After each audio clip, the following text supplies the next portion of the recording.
Teman-teman, balik lagi di channel Markas Pinjol. Seperti biasa, di video kali ini saya akan berbagi informasi lagi tentang gagal bayar ataupun telat bayar di aplikasi Rupiah Cepat atau Rucep.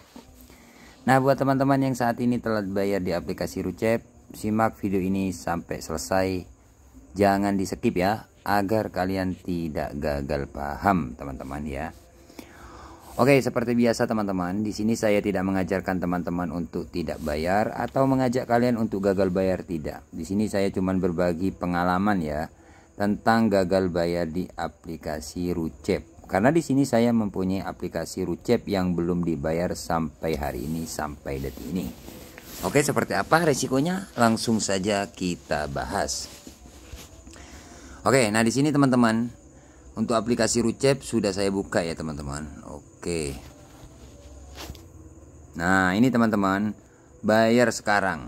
Jadi di bagian atas ini ada bayar sekarang kan. Jumlah pembayaran 7.539.000 sekian-sekian.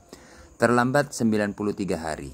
Jadi ini sudah 3 bulan lebih tidak dibayar. Sampai sekarang ini sudah lewat 3 hari ya, 3 bulan 3 hari. Nah, di sini teman-teman ada berapa cicilan nih? Nih teman-teman bisa lihat sendiri. 1, 2, 3, 4, 5, 6, 7, 8, 9, 10, 11, 12 cicilan ya. Jadi 12 cicilan ini total keseluruhan mencapai 7.500.000. Ini sudah plus bunga atau denda teman-teman. Ya, jadi sudah otomatis ini untuk dendanya bertambah setiap hari. Jadi misalkan teman-teman yang masih belum tahu kalau kalian telat bayar di aplikasi Rucep contohnya. Nah, itu untuk bunganya itu setiap hari akan bertambah. Di aplikasinya sudah otomatis. Ya, stopnya sampai kapan Bang? Misalkan kalian bertanya. Untuk stopnya bunga itu biasanya ya kalau pinjol itu ada yang 2 bulan, ada yang sampai 3 bulan.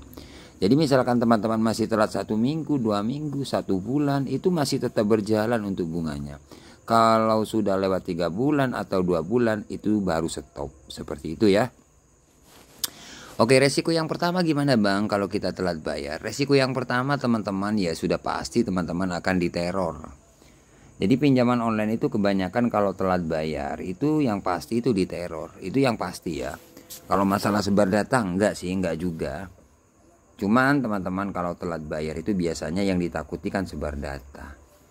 Karena apa? Karena cara penagihan dari pinjol itu biasanya memang nakut-nakuti dengan cara kalau Anda nggak bayar hari ini, seperti itu kan, terpaksa data Anda kami alihkan atau kami sebar ke seluruh kontak ataupun ke sosial media. Kalau di tahun 2025 itu yang kebanyakan biasanya komen di TikTok ataupun di Facebook. Nah, misalkan kalian telat bayar, pasti DC Pinjol itu tahu akun sosial media kalian yang lain, kayak TikTok atau FB. Ya, biasanya ikut-ikut komen. Nah, banyak teman-teman subscriber yang WA saya, Bang gimana Bang? DC Pinjol sudah tahu WA saya, Facebook saya, sudah tahu TikTok saya kayak gitu. Teman-teman sebenarnya nggak usah terlalu takut lah ya. Memang seperti itu, ikut-ikut komen lah di TikTok ataupun di Facebook seperti itu. Kayak malu-maluin lah, tapi nggak bakalan terjadi sih untuk sebar data. Cuman ikut-ikut komen agar kalian panik, agar kalian ketakutan, agar kalian membayar seperti itu loh. Bahkan kalau dari WA biasanya akun sosial media Anda saya sudah tahu semua ya. Tunggu aja kalau Anda masih belum bayar. Nah, itu cara-cara penagihan pinjol. Sebenarnya kebanyakan itu aman teman-teman. Cuman ya nakut-nakuti aja sih cara penagihannya. Jadi buat teman-teman santai aja ya. Kalau teman-teman masih telat 1 minggu, 2 minggu itu wajar lah kalian tiap hari di WA, di telepon. Ya, kalau sudah lewat sekitar 1 bulan atau 2 bulanan ya, 3 bulan bahkan, itu sudah jarang WA, telepon sudah jarang. Kayak ini contohnya sudah nggak ada WA, telepon sudah nggak ada. Mungkin sudah capek sih. Ya, tapi kalau teman-teman masih telat 2 minggu, 3 minggu masih gencar-gencarnya. Bahkan kalau teman-teman telat sudah 2 minggu atau 3 minggu biasanya ada semacam WA atau surat ya dari WA bahwasanya tim kolektor sekarang mau jemput dana ke rumah, ke tempat kerja Anda, siapkan dana full. Nah, kayak gitu. Itu hanya nakut-nakuti. Jadi buat teman-teman santai aja menghadapi DC Pinjol. Kalau teman-teman masih belum mampu bayar ya nggak usah takut, santai aja. Intinya kalian hadapi dengan apa ya, dengan tidak takut lah, dengan tidak panik gitu. Karena apa? Karena kalau kalian panik atau takut, ketakutan, takut disebar data atau didatangi DC, bahkan sampai bingung nantinya.